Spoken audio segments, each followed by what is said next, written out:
Thank you very much, Mr. President. Dear colleagues, let's come back to the reality. Yesterday, the interest rates in the bond market rose to 7.05% for Italy. Yesterday, the interest rates for Spain were 6.27%, and for France, 3.6%. You know France has a AAA status, exactly as Germany. But the reality in the markets is that they have to pay double the interest rates of Germany. So I'm always saying these ratings of the rating agencies, I don't know what it means, but certainly it has no effect on interest rates, because France has the double today of Germany. So I think it's obvious that the euro crisis has reached a very dangerous point. A decisive point where everything is possible now.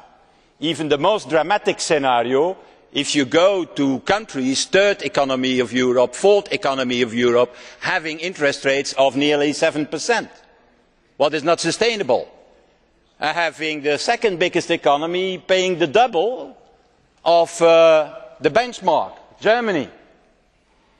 So I think that we have to recognise, first of all, that we have to go beyond the decisions of the 21st of July and beyond the decisions of the 26th of October if we want, in fact, to deal with this crisis. And we have, first of all, to say that, yeah, okay, it's very good, Joseph, that France and Germany meet each other from time to time. They do it every 2 weeks. But it is not sustainable, it is not convincing for the markets. They only calm the markets 24 hours with their decisions, and after 24 hours everything begins and starts again.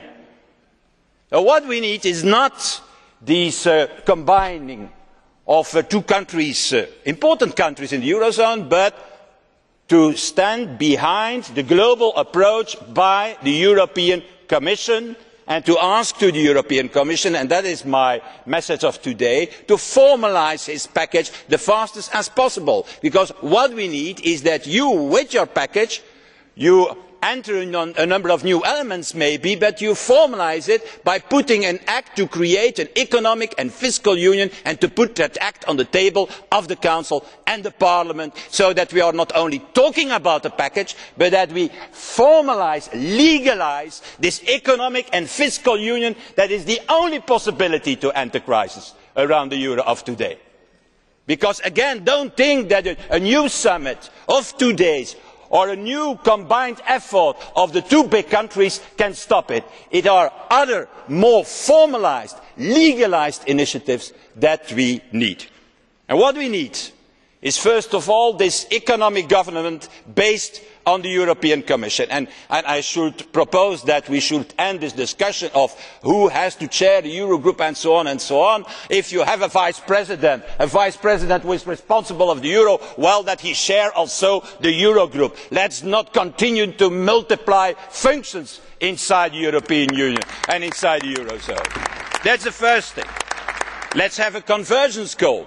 Let's have this green paper and decisions on the green paper, so I hope that in the next days the green paper on the stability bonds can be put for the Parliament. And let's finally also look into what I think is a very important proposal 2 days ago by the 5 wise economists of the German Council of Economic Experts. Exactly. In their opinion, what they have proposed in such a paper directly to Mrs. Merkel and to the German government, they have proposed to create what we could call a European collective redemption fund, what is mutualising the debts in the Eurozone above the 60%, combined with a bold debt reduction scheme, and that for all the countries who are not using the EFSF. That is a fund of 2.3 trillion, 2.3 trillion. To stabilise the crisis around the euro. And together with the EFSF, that means that you have a firepower of 3.3 trillion euro based on eurobonds. Is that a federalist who have proposed that of the Parliament? No, it are the 5 wise economists, the direct advisers of Mrs. Merkel and of the German government who have proposed that. Thank you, Mr. President, I think the time is there now to do something about that. Beyond the 60%, inside the 60%, there is only one solution for this crisis, and it is a Eurobond market.